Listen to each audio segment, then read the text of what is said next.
সুপ্রিয় দর্শক বন্ধুরা, এক্স মুসলিম চ্যানেলে আপনাদেরকে স্বাগত জানাচ্ছি নতুন একটি ভিডিও নিয়ে। তো আপনারা হয়তো আজকের এই দিনের কথা মনে আছে, 7ই অক্টোবর 2 বছর আগে হামাস ইসরায়েলের উপর অতর্কিত হামলা করে এবং নিরীহ 1200 থেকে 1500 মানুষকে মেরে ফেলে নৃশংসভাবে। তার বদৌলতে ইসরায়েল আজ পর্যন্ত বন্ধ হয়নি তাদের এই হামলা গাজার উপর, গাজা সমগ্র ফিলিস্তিনির উপরে আর কি। তো যাই হোক, সবই আপনারা জানেন, কিন্তু একটা বিষয় আসলে আজকে স্মরণ করার জন্যই এই ভিডিওটি করা। সেটা হচ্ছে যে আমি আজকে যখন বাংলাদেশের চ্যানেলে চোখ রাখলাম, দেখলাম যে যমুনা টিভি তারা একটি রিপোর্ট করেছেন, যেটা কিনা মানে তারাও স্মরণ করেছেন। আপনারা হয়তো থাম্বনেইলে দেখতে পাচ্ছেন। তো তারাও স্মরণ করেছে যে আজকের দিনটা আসলেই মর্মাহত করার মতো একটা দিন। তো আসলে একটা বিষয় কি, যে এই হামাস একটা জঙ্গি গোষ্ঠী, এবং এরা কারা? এরা হচ্ছে ইসলামিক আদর্শে উজ্জীবিত। সেই ইসলাম সৃষ্টি হলো কীভাবে? সেই 1400 বছর আগে যার জন্ম, তার অনুসারী হিসেবে তার যেই আদর্শ, সেই আদর্শে উজ্জীবিত হয়ে আজকে এই দিন পর্যন্ত সারা বিশ্বে অশান্তি আর অশান্তি। আপনারা একটু চোখ রাখবেন যে কিনা সারা পৃথিবীতে কোথাও আছে কিনা যে অন্য কোনো ধর্ম থেকে এই মানে দাঙ্গা হাঙ্গামা জঙ্গিবাদী কোথাও আছে কিনা, আপনারা একটু চোখ রাখুন। আফ্রিকাতে যত কঙ্গো বলেন, যত অশান্ত যে দেশগুলো, প্রত্যেকটা দেশের মধ্যে মুসলমানরাই ওইখানে বসবাস করছে। এবং তারা আফ্রিকান, তারা একটা সময় ধর্ম তাদের ছিল না, বা অন্য কোনো ধর্ম ছিল, কিন্তু এই ইসলাম যখন ওদিকে প্রবেশ করেছে, তখন আস্তে আস্তে করে আফ্রিকা অশান্ত হতে শুরু করলো। তো যাই হোক, আপনারা সবই জানেন, আমি শুধু আপনাদেরকে স্মৃতিচারণ করানোর জন্যই আজকে এই ভিডিওটি করা। তো এই যেখানে 1500 মানুষ মারা গেছে, সবার জন্য মানে সবাই মানে নির্মমভাবে হত্যা করা হয়েছে সবাইকে। এবং সেই ফিলিস্তিনিতে প্রায় 80,000 থেকে 1 লক্ষ উপরে হবে আর কি, যা মানে হত্যা করা হয়েছে অলরেডি, নিহত হয়েছে। হত্যা বলা যায় বা নিহত বলা যায়, আচ্ছা যাই হোক। তো এই প্রত্যেকটা বিষয়ের যে দায়, এই দায়টা কে নেবে বলেন? এখানে কি ইহুদিরা নেবে, নাকি এটা ইসলাম নেবে, মুসলমানরা নেবে বলেন? সূত্রটা কারা করেছে, ইহুদিরা না মুসলমানরা?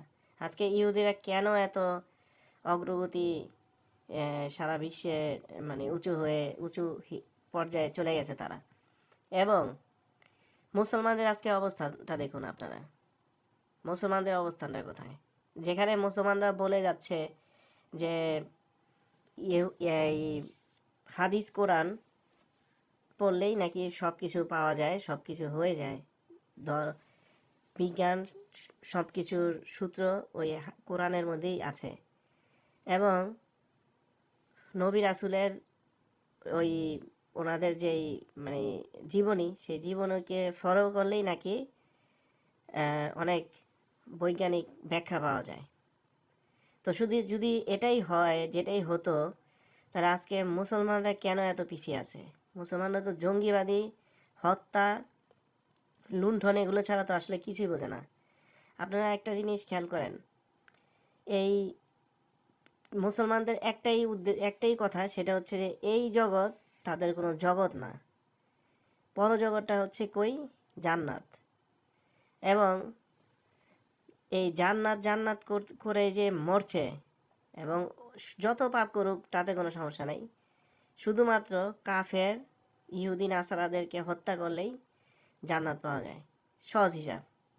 আচ্ছা, তবে এই মানুষগুলাই তো আবার নিজ দেশে অশান্ত করে আবার পরবাসে যায়, কই যায়? আমেরিকা ইউরোপে গমন করে। এবং এই আমেরিকা ইউরোপে গমন করার পরে ওইখানে গিয়েও অশান্ত করতে শুরু করে। এবং কি এইখানে এসে, যেমন কিছুদিন আগে একটা ভিডিও দেখলাম যে জাপানে একটা ছেলে ধর্ম প্রচার করতে যাচ্ছে, ইসলাম ধর্ম প্রচার করতে চাচ্ছে, ইসলামকে প্রতিষ্ঠা করতে যাচ্ছে জাপানে। চিন্তা করেন, যেখানে একটা শান্ত সভ্য শান্ত একটা দেশ, সেই দেশে পর্যন্ত অশান্ত করার জন্য তারা উঠে পড়ে লেগেছে ওইখানে গিয়ে।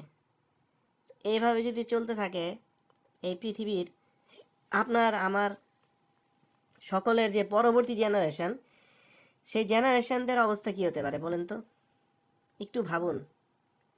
তো যমুনা টিভিকে ধন্যবাদ যে তারা মানে, যদিও জামাতিপন্থী একটা টিভি, তারাও একটা রিপোর্ট করেছে যে যে রিপোর্টটা ইহুদিদের পক্ষ নিয়ে এই রিপোর্টটা করা, সেটা আমি দেখে চমকে গেলাম এবং আমি অবাক হলাম।